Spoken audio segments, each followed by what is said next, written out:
Very unfair. The judge is conflicted, as you know.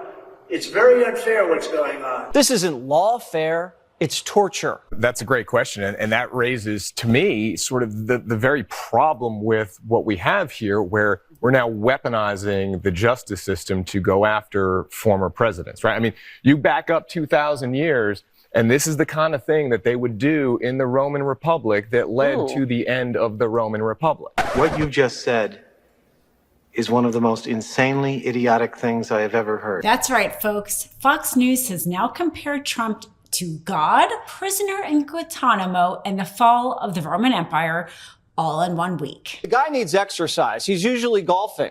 And so you're going to put a man who's almost 80 sitting in a room like this on his butt for all that time? It's not healthy. And Willie, a Fox News primetime host last night, just said it was not right having a guy who's almost 78 years old. His words, not mine. Almost 78 years old, having to sit down all day. Can you believe it? So a suggestion of frailty, I guess, creeping in there by some of his supporters, even, that he's just too frail and old to be expected to sit down for 6 hours at a time. Isn't it? Okay, so let's break this down. Cruel and unusual punishment, as he says.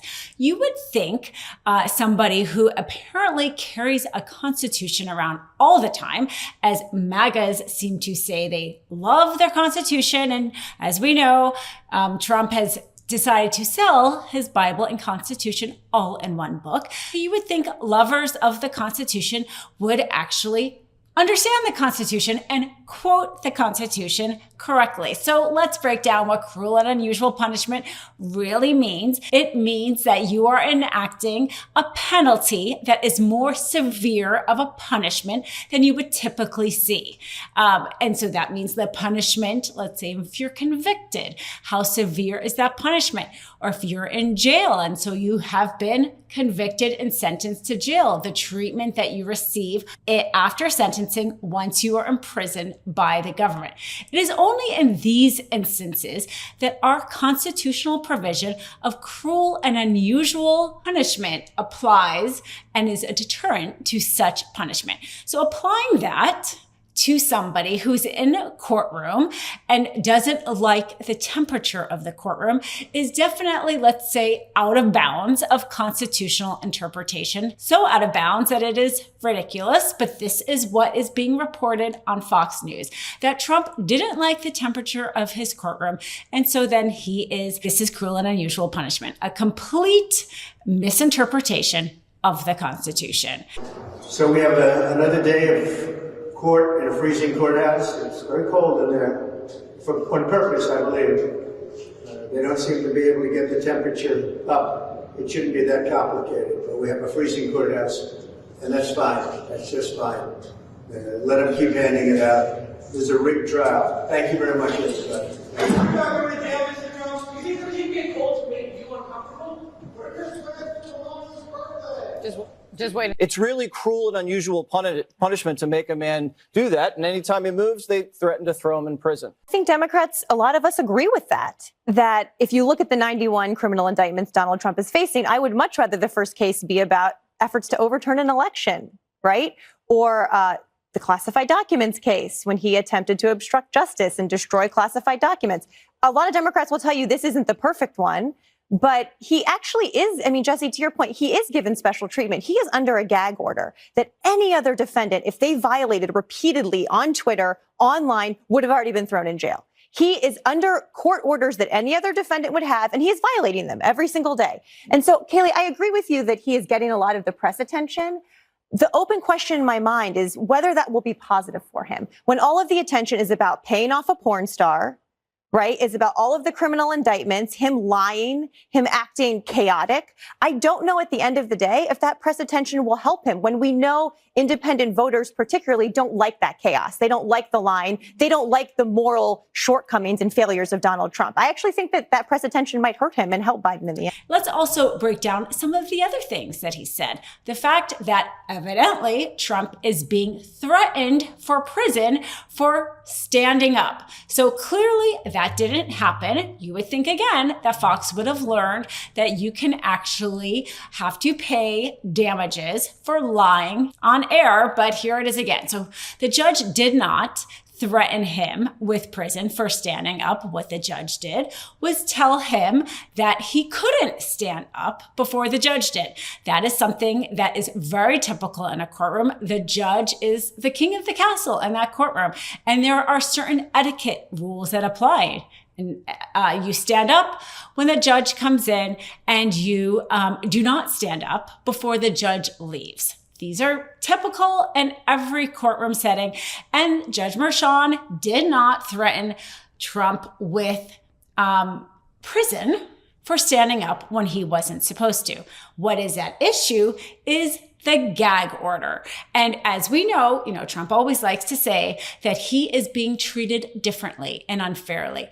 And it is true that he's being treated differently, but it is not against him. It is in favor of him. He gets special treatment time and time again. The judge so far hasn't decided, but may very soon, whether or not he has violated the gag order. But the fact is that the prosecution has already quoted 10 violations of a gag order.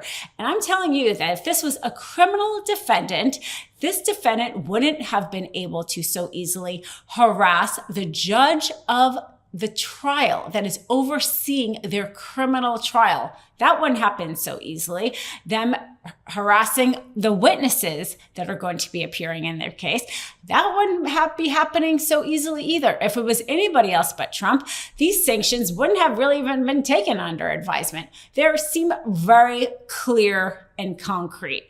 But because Trump is Trump and everybody's trying to worry about it appearing unfair to treat a former president differently, he has been giving wider latitude to do things like harass the family members of the judge and harass the witnesses. And he even disparaged the jury by calling it's an unfair liberal jury. That jury was picked so fast, 95% Democrats. The area is mostly all Democrat. You think of it as just a purely Democrat area. It's a very unfair situation, that I can tell you. One, what do you make of him commenting on the jury like that outside of court? And two, his legal team seemed to think that they did pretty well in figuring out the jury here. Yeah, I think it is another violation of the gag order. The judge put certain strictures on different pieces of the gag order, like you could only not talk about witnesses if it had to do with their participation in the case, even more strictures on when it was a violation if you talked about court personnel and so on. But the judge basically said, you may not make public statements that relate to the jurors, period, like full stop. So I think any talking about the jurors is a violation of the gag order, which I think brings us to 12 violations for tomorrow's hearing. So we'll see what Judge Merchan does about that. I hope that the judge does not give him too much latitude, because Trump can do for our justice system what he already did to our media back in 2016 when he coined the term fake news that never actually went away and permanently change the way a whole segment of our population think about our media.